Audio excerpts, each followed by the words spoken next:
Olá, eu sou o Jonathan Mazzini, seja muito bem-vindo ao Mundo Meio-Dia. Um rei africano pegou todo mundo de surpresa ao mudar o nome do país. A partir de agora, a Suazilândia passa a se chamar Reino de Eswatini. O rei Mswati III rebatizou o país que governa há 36 anos.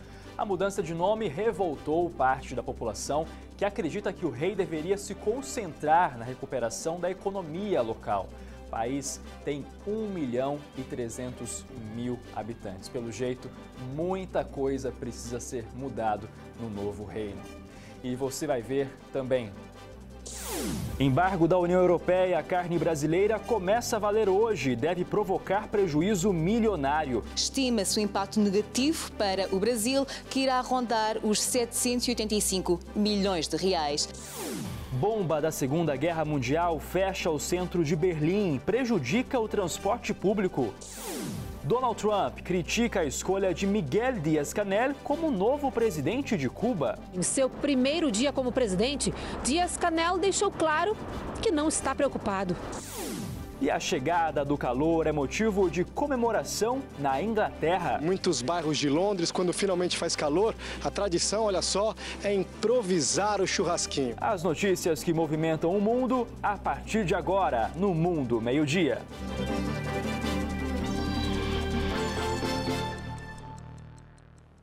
A gente começa o Mundo Meio-Dia falando sobre os problemas causados pelo aquecimento global.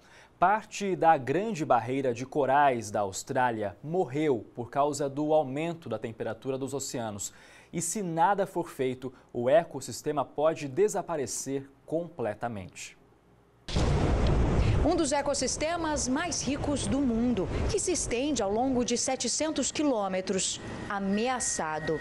Segundo os cientistas, 1/3 da grande barreira de corais australiana morreu. O alerta já vinha sendo dado desde 2016, quando houve um pico na elevação da temperatura dos oceanos. Agora, um estudo recente comprovou que em parte dos recifes, os danos foram irreversíveis. Com o aquecimento da água, algas que ajudam na sobrevivência dos recifes são expelidas. Os corais ficam sem alimento e sofrem um processo de descoloração. Um fenômeno comum que pode ser revertido à medida que a temperatura dos mares diminui. Só que as mudanças climáticas têm afetado esse ciclo. Cientistas afirmam que se a temperatura da Terra subir mais de 2 graus Celsius, como estabelecido no Acordo de Paris, a grande barreira de coral pode desaparecer completamente. Agora, resta cuidar da vida marinha que ainda sobrevive. O diretor do Instituto de Pesquisa dos Corais alerta: as mudanças no clima são um problema sério. O que vai acontecer no futuro depende do comprometimento dos países em combater o aquecimento global. Após 2 anos, a polícia americana concluiu a investigação sobre a morte do cantor Prince. O artista morreu por causa do consumo de pílulas falsas de um analgésico. Ele teve uma overdose. Não se sabe quem vendia os remédios para o cantor, por isso ninguém foi acusado pelo crime. Um médico que receitou outro medicamento ao cantor acabou multado em $30 mil. O presidente dos Estados Unidos, Donald Trump, criticou o modo como aconteceu a sucessão presidencial em Cuba. Miguel Díaz-Canel assumiu o poder da ilha no lugar de Raul Castro. O novo líder cubano foi aplaudido durante 1 minuto na Assembleia Nacional. No país de um partido só, era também o único candidato ao cargo. Miguel Díaz-Canel é professor e engenheiro. Nasceu em 1960, quando o Fidel já estava no poder. Nem mesmo o novo presidente viu o país ser governado por alguém que não fosse da família Castro. Em discurso, Miguel disse que vai dar continuidade à Revolução Cubana. Seremos fiéis ao legado de Fidel Castro, afirmou. Seremos fieles ao exemplar legado do comandante em jefe Fidel Castro Ruz. Cruz. Uma das grandes conquistas de Raul Castro como presidente cubano foi a reaproximação com os Estados Unidos. Mas desde que Donald Trump assumiu o poder, a relação entre os dois países esfriou. No ano passado, Trump chegou a restringir viagens de americanos a Cuba e proibiu qualquer cidadão de fazer negócios com a ilha. Em seu primeiro dia como presidente, Díaz-Canel deixou claro que não está preocupado. A política externa cubana vai permanecer inalterada. Não negociamos nossos princípios.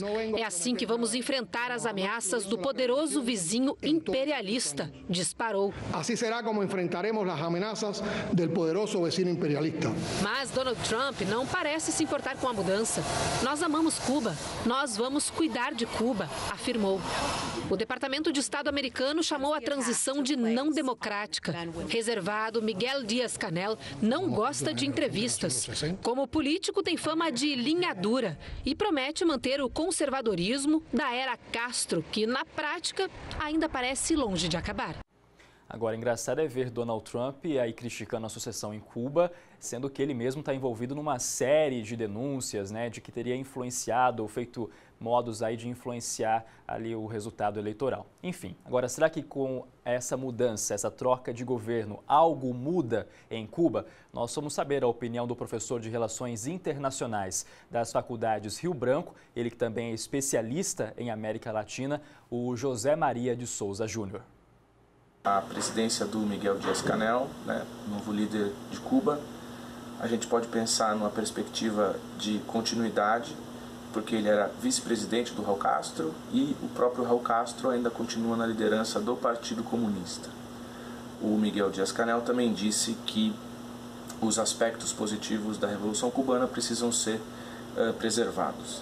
Então, a gente tem uma expectativa aí de continuidade, apesar de que o que ele disse também foi que o modelo econômico precisa de uma atualização. Ao longo do tempo aí, a gente vai poder entender o que ele quer dizer com uma atualização, né? Esses regimes que têm a informação um pouco de difícil acesso, acabam por depender muito da atuação do líder, né?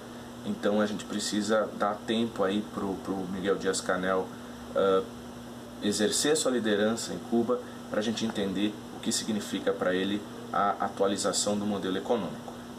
Aguardar para ver, né? E no próximo bloco você acompanha a retrospectiva com os fatos que marcaram a semana e vai ver também que a chegada do calor é motivo de comemoração em Londres. Toda essa fumaça aqui tem um motivo. Em muitos bairros de Londres, quando finalmente faz calor, a tradição, olha só, é improvisar o churrasquinho.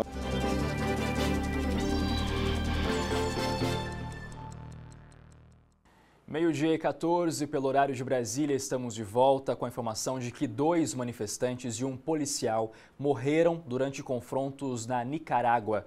Esse é o destaque do The Washington Post. O portal mostra que o aumento das contribuições pagas à Previdência Social do país gerou uma onda de protestos.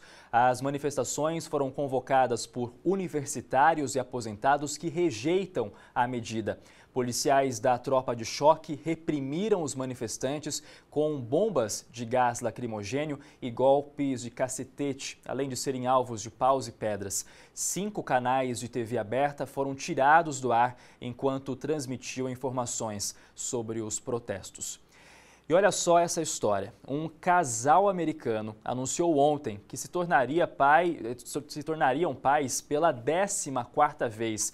E o mais engraçado disso é que o novo integrante da família é também o 14º filho homem.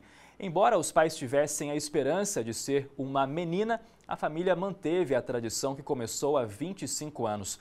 O portal Chicago Tribune mostra que o pai, Jay Swant, afirmou que esse foi o último filho do casal. Pelo jeito, perderam a esperança de ter uma filha, uma menina, né?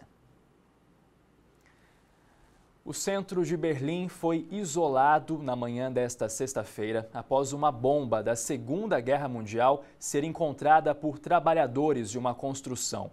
O explosivo de 500 quilos foi encontrado por um operador de escavadeira perto da estação central da cidade.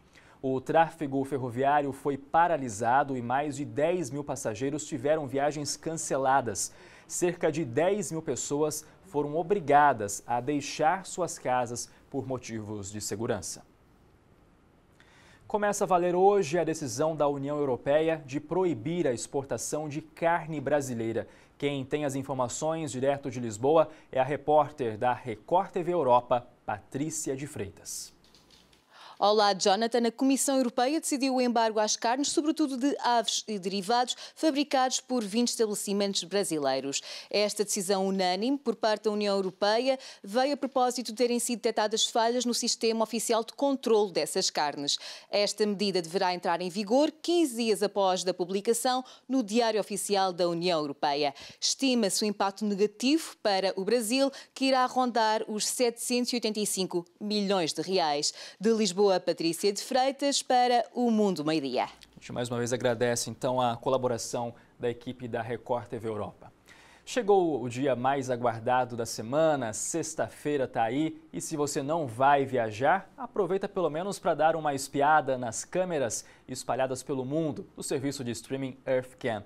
E a gente começa com imagens da Abbey Road, em Londres, a famosa Avenida dos Beatles. Sexta-feira tranquila por lá, poucas pessoas até pela rua nesse momento. Agora, 4h18 no horário local, nesse momento 27 graus em Londres. Daqui a pouco, inclusive, a gente vai falar que tem feito um calorão em Londres para a alegria dos ingleses. E agora a gente vai para Dublin, na Irlanda. Olha só, a gente vê imagens de um dos mais famosos pubs irlandeses, que certamente esses pubs vão ficar muito movimentados nessa sexta-feira em Dublin. Agora, 4h18 da tarde, faz até que um certo friozinho, 17 graus é a temperatura no momento. E para finalizar, vamos para uma das avenidas mais famosas do mundo, a Times Square. Como sempre, muitos carros circulando pela avenida, mas o dia só começando em Nova York. Agora 11h18 da manhã, dia ensolarado, nesse momento 7 graus de temperatura. A reação do mundo aos ataques liderados pelos Estados Unidos contra a Síria. O episódio de preconceito racial protagonizado por uma das maiores redes de cafeterias do mundo. E o novo satélite da NASA, que tem a missão de descobrir novos planetas. Notícias que você viu ao longo da semana aqui no Mundo Meio-Dia e estão de volta na nossa retrospectiva. O mundo reagiu apreensivo aos bombardeios liderados pelos Estados Unidos contra a Síria. Uma reação imediata aos supostos ataques químicos do dia 7 de abril, que mataram ao menos 60 pessoas. Até amanhã desta sexta-feira, agentes da Organização para a Proibição de Armas Químicas não tinham conseguido ter acesso à Duma para confirmar a existência do ataque. Nos Estados Unidos, a rede de cafeteria Starbucks está sendo acusada de discriminação racial. A empresa chamou a polícia para prender 2 homens negros que estavam dentro do estabelecimento na Filadélfia. Os suspeitos foram presos porque entraram na loja e não consumiram nada. Após protestos, a empresa resolveu fechar 8.000 unidades para treinar funcionários contra o preconceito racial. Passageiros de um avião que saiu de Nova York com destino a Dallas, nos Estados Unidos, passaram por momentos de terror. A janela do avião quebrou e uma passageira foi sugada para fora da aeronave. Ela morreu e outras 7 pessoas ficaram feridas. As causas do acidente são investigadas. Já está no espaço o satélite que vai tentar descobrir novos planetas. O lançamento do foguete foi um sucesso. O satélite TESS vai ficar no espaço durante 2 anos e vai procurar vida em planetas onde as temperaturas não são nem muito frias, nem muito quentes. A Força Aérea do Iraque realizou uma série de ataques contra o Estado Islâmico. As bombas foram jogadas no território da Síria, perto da fronteira com o Iraque. Segundo o governo israelense, o Estado Islâmico ainda é uma ameaça. E hoje é dia de viajar com os brasileiros que vivem pelo mundo. E hoje a gente começa em Portugal com a Cristina Stilben. Ela que já aparece na foto com o marido e o filho, o Emanuel. Eles moravam no Rio de Janeiro, mas hoje vivem na cidade portuguesa de Braga. A Cris disse pra gente que eles usam a cidade como um porto seguro, já que estão sempre na estrada, visitando pelo menos um país diferente por mês. Que inveja, viu, Cris? A gente aproveita então para desejar boa viagem à família. E agora nós vamos para a Itália com a Gabriela Monteiro. Gabi é do Rio de Janeiro também, diz que está vivendo experiências pelo mundo. Essa foto foi tirada na famosa Fontana di Trevi, em Roma, onde os visitantes fazem um pedido e jogam a moeda na fonte. A prefeitura arrecada cerca de 1 milhão de euros por ano. E, claro, tudo é doado para iniciativas beneficentes. Muito bom! E se você também quer ver sua foto ou vídeo aqui no Mundo Meio-Dia, é só postar lá no Instagram usando a nossa hashtag. Vale lembrar que para aparecer na busca de imagens, o seu perfil precisa ser aberto. Estou esperando a sua participação. Sexta-feira que vem tem muito mais. A Inglaterra viveu ontem um dia de verão, em plena primavera. Em Londres, os moradores comemoraram nos parques a temperatura recorde. Foi uma longa espera. Há mais de 6 meses, os londrinos sonhavam com um dia de calor. E ele chegou nesta quinta-feira com força total. Os termômetros atingiram os 28 graus. É o dia mais quente no mês de abril em 70 anos. Olha só como ficou o carrinho de sorvetes desprezado nos últimos tempos. Quero comer 100 desses, exagera a menina empolgada. About 100. A gente precisava disso, diz essa mulher. We need it. Não é para menos. Em fevereiro e março, o Reino Unido foi atingido por nevascas e as temperaturas chegaram a 12 graus negativos. Agora é recuperar o tempo perdido e tentar garantir o bronzeado o mais rápido possível. O verão britânico dura um dia por ano, brinca o jovem acomodado em um dos parques da cidade. The summer is one day. Toda essa fumaça aqui tem um motivo. Em muitos bairros de Londres, quando finalmente faz calor, a tradição, olha só, é improvisar o churrasquinho. Afinal, todo mundo quer aproveitar a oportunidade. As pessoas correm para sair do trabalho e celebrar o que para elas é um grande evento.